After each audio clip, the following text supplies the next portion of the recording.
अच्छा जी, हमारे पास जो प्रॉब्लम है वो गैसेस चैप्टर से रिलेटेड प्रॉब्लम है।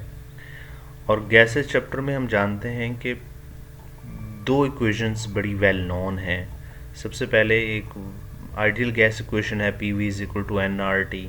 सेकेंड वाली इक्वेशन जिसको हम कहते हैं van der Waals equation, van der Waals equation modified form है जनरल गैस इक्वेशन की बेसिकली।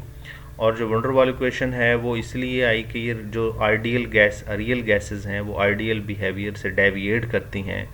उस डेविएशंस को फुलफ़िल करने के लिए, जिसमें हमने प्रेशर करेक्शन भी देखा था और हमने वॉल्यूम करेक्शन भी देखा था, वो प्रेशर करेक्शन और वॉल्यूम करेक्शन की जो चेंजेस थी जब हम आइडियल गैसेस के अंदर पुट करते हैं तो हमारे पास नई फॉर्म आ जाती है जिसको कहते हैं हम वंडर वाल इक्वेशंस। ठीक है जी। अब हमारे पास जो प्रॉब्लम है इन्हीं दो इक्वेशन से रिलेटेड है। अच्छा, जो आर है, जो जनरल गैस कांस्टेंट्स हैं, जनरल गैस कांस्टेंट्स की वैल्यू भी जो है वो हमें कुछ ज़ुबानी याद होनी चाहिए, जिसमें से एक सिंपल वैल्यू है जो लीटर में कह सकते हैं, डेसीमीटर क्यूब वाली वैल्यू है, एटीएम वाली है। दूसरी जो है वो एसआई यूनिट वाली वैल्यू है। ये वह वैल्यू हमें फिंगर टिप्स पे याद होनी चाहिए। ठीक है जी, ये दो वेल नोन वैल्यूज़ जो होती हैं। अच्छा जी, इसमें जो हमारे पास प्रॉब्लम है वो है 5.4 litre container hold 3.3 moles of carbon monoxide gas at 181 Celsius. अच्छा, आपके पास जो डाटा यहाँ पे दिया हुआ है इसको हम लिख लेते हैं। सबसे पहले यहाँ पे 5.4 litre that is the volume 5.4 litre. Next 3.3 मोल, इसका मोल्स हैं, नंबर मोल्स को एन से रिप्रेजेंट किया जाता है, 3.3 मोल्स। नेक्स्ट टेम्परेचर क्या है 181, और 181 जो टेम्परेचर है सेल्सियस में है, इसको केल्विन में चेंज कर लें थ्रू 73.15 ऐड अप कर लें तो 54.15 केल्विन इसका आंसर आ जाएगा। ठीक है जी। आइडियल गैस कांस्टेंट जो है वो ऑलरेडी न्यूमेरिकल के साथ टीचर दे देते हैं, तो इसे याद ना भी करें तो एज सच इसे यूज़ कर सकते हैं हम।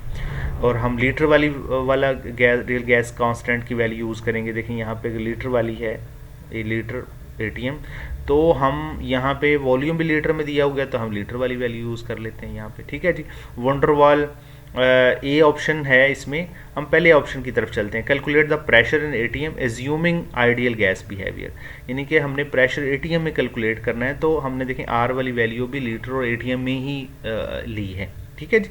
अच्छा जी, प्रेशर सबसे पहले कैलकुलेट करेंगे। अच्छा, यहाँ ए वाला जो पार्ट है वो सॉल्व करने के लिए हमें कोई चेंजेस की ज़रूरत नहीं, हम simple P V is equal to N R T वाली क्वेश्चन लगाएंगे।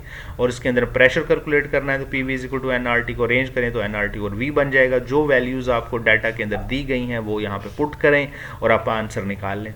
दैट इज़ द 22.77 एटीएम, ये आपका आंसर आ जाएगा। अच्छा, सेकंड वाली जो पार्ट है इसमें देखेंगे calculate the pressure in ATM assuming the van der Waals behaviour. अब इसके अंदर हमने वंडरवाल बिहेवियर इसका मतलब है वंडरवाल वाली इक्वेशन हम यूज़ करेंगे, और उसके अंदर ए वाली वैल्यू भी दी हुई है जो कांस्टेंट है, बी वाली वैल्यू भी दी हुई है जो कांस्टेंट्स हैं। हमें पता है कि ए जो है ये फोर्स ऑफ अट्रैक्शंस के लिए यूज़ होता था कांस्टेंट, और बी जो है वो जिसको हम एक्सक्लूडेड वॉल्यूम कहा करते थे उसके लिए यूज़ होता है। उनकी दोनों की वैल्यूज़ ऑलरेडी दी हुई हैं, तो हम ये वाली इक्वेशन लगाएंगे वंडर वाली इक्वेशंस।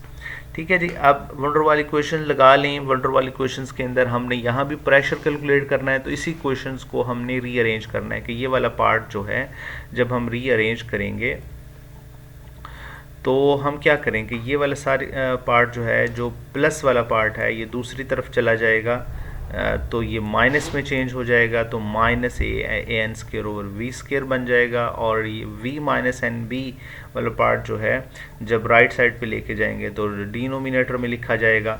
तो इस तरह हमने प्रेशर कैलकुलेशन के लिए अपनी वंडर वाली इक्वेशन को रीअरेंज कर लिया। अब ये करेंगे सारी वैल्यूज़ को एक ही दफ़ा इस क्वेश्चन के अंदर पुट कर लें या बाय पार्ट्स के अंदर डिवाइड कर लें। पार्ट्स में v माइनस एन बी को अलग से सॉल्व कर लें, ए एन स्केयर और वी स्केयर को लॉग से सॉल्व कर लें। दोनों तरह से जैसे इजी लगे उस तरह से सॉल्व कर सकते हैं इसको। ठीक है जी, यहाँ पे हमने क्या किया, v माइनस एन बी को अलग से सॉल्व कर लिया, इसकी वैल्यूज़ इसके अंदर पुट कर ली, पुट करने के बाद जो आंसर निकाला वो यहाँ पुट कर लिया। इसके बाद N R T over minus N B की वैल्यू को डिवाइड करके हमने आंसर निकाल लिया। फिर A N square over V square का अलग से सॉल्व कर लिया। सॉल्व करने के बाद जो हमने आंसर निकाला यानी कि 23.34 आंसर जो आया था हमारे पास N R T over V minus N B का, उसको हमने माइनस करना था A N square over V square के आंसर से, दैट इज़ 0.568। तो हमारे पास आंसर आया 22.78।